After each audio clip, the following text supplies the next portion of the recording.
د ظلم انتها. نن در سره یو داسې خبر شریکوم چې په رښتیا به تاسو ډېر زیات خفه شئ. 2 ورځې وړاندې په کشمور کې داسې یو واقعه شوې چې ټول خلک یې ډېر زیات خفه کړي دي. د کراچۍ اوسیدونکي تبسم بیبي سره د کراچۍ په جناح هسپتال کې یو کس میلاو شو چې دې ته یې د نوکرۍ لالچ ورکړو او ورته یې وویل چې ته به په کشمور کې نوکري کوې. ممکن چې یو هسپتال یې ورته یاد کړی وي چې هلته به تا ته 40,000 روپۍ درکول کېږي، یعنې تنخوا به درکول کېږي او ته به هلته کار کوې.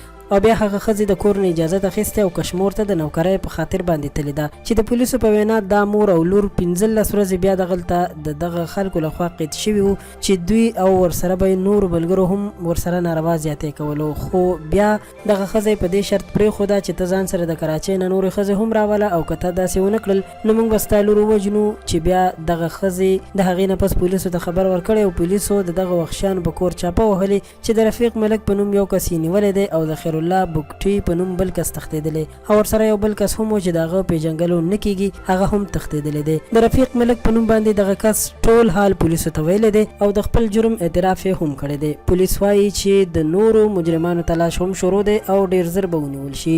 د پولیسو مشر ویلي چې په واقعه کې ملوث کسان به زر تر زره ونیسي او هغوی ته به سخته سزا ورکړي.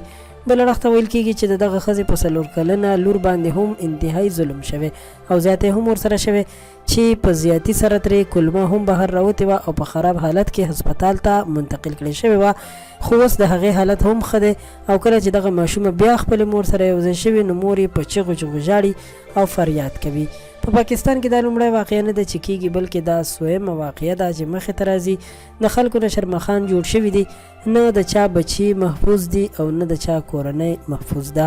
دوستانو داسې غریبانانو سره دا کارونه اکثر کېږي خو بیا ورته انصاف نه ورکول کېږي، ځکه که یو بدکار او ظالم انسان ته سزا ورکړل شوې وه نو بیا به هیچا هم دا جرأت نشو کولی چې څوک داسې کار وکړي او دغه به د نورو خلکو دپاره یو عبرت جوړ شوی و. دوستانو دا دردونکې خبر تر همدې ځایه و. له نورو په زړه پورې معلوماتو او تازه خبرونو نه ځان خبرولو لپاره پښتو پوسټ چینل سبسکرایب کړئ.